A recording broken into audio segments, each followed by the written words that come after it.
Bonjour Alexandre. Bonjour Bertrand. Conto, c'est l'histoire de deux associés qui ont déjà réussi une première boîte et qui avaient rencontré un problème et qui décident dans la deuxième d'y remédier. C'est exactement ça. Avec mon associé Steve Hanavi, on avait effectivement monté une première société dans le domaine des objets connectés. Donc pas de rapport direct avec la fintech. Il était venu vous voir, c'était Smokyo d'ailleurs. Tout à fait, exactement.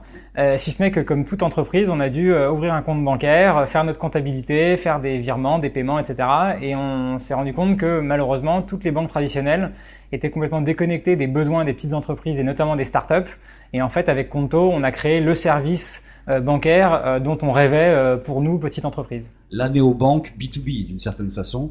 On parle beaucoup des néobanques en ce moment, avec N26 évidemment, qui est un petit peu en figure de proue au niveau européen, mais ça c'est le grand public, il n'y a rien pour les pros aujourd'hui. C'est exactement ça.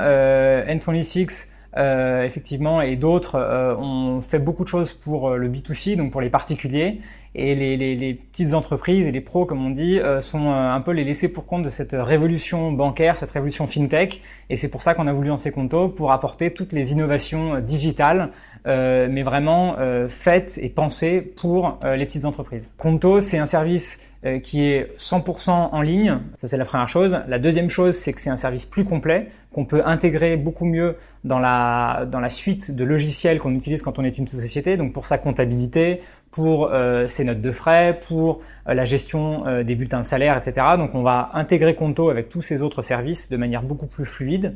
Ça c'est le deuxième point. Et puis le troisième point, effectivement, c'est qu'on va être à peu près 2 fois moins cher, enfin au moins 2 fois moins cher que des banques traditionnelles. On peut avoir 2 types de cartes, des cartes physiques. Alors les cartes physiques, elles ressemblent à ça. Par exemple, et elles arrivent dans un petit packaging un petit peu sympa comme ça. Les cartes virtuelles, c'est la même chose, sauf c'est juste les chiffres, et donc c'est des cartes qu'on peut utiliser pour faire des achats en ligne. On a la possibilité avec Conto d'avoir des droits et des accès très précis, donc on peut avoir telle personne qui a accès au compte et peut faire des virements jusqu'à 1 000 €, telle personne qui peut avoir accès au compte mais pas faire de virement, par exemple le comptable, et donc on permet d'avoir un compte avec un IBAN, des cartes, et tous ces outils, tous ces logiciels, toutes ces petites briques qui vont permettre de faciliter la vie quotidienne des entrepreneurs et des petites entreprises. Ça coûte combien ? Alors Conto est aujourd'hui en bêta, donc c'est gratuit pour tous les utilisateurs. Au mois de mai, fin mai, on va lancer le service de manière publique, et là il y aura un abonnement mensuel.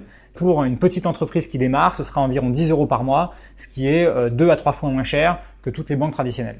Je suis convaincu que les néobanques, comme on dit, donc B2B ou professionnels, pour les professionnels, sont vraiment le gros enjeu des prochaines années dans la fintech. Quand on est une société, une entreprise, on doit faire sa comptabilité, on doit avoir tous les justificatifs, on doit avoir une gestion de son équipe. Et donc ça, c'est vraiment des éléments sur lesquels Conto va se positionner très fortement et que les banques traditionnelles ont complètement délaissé.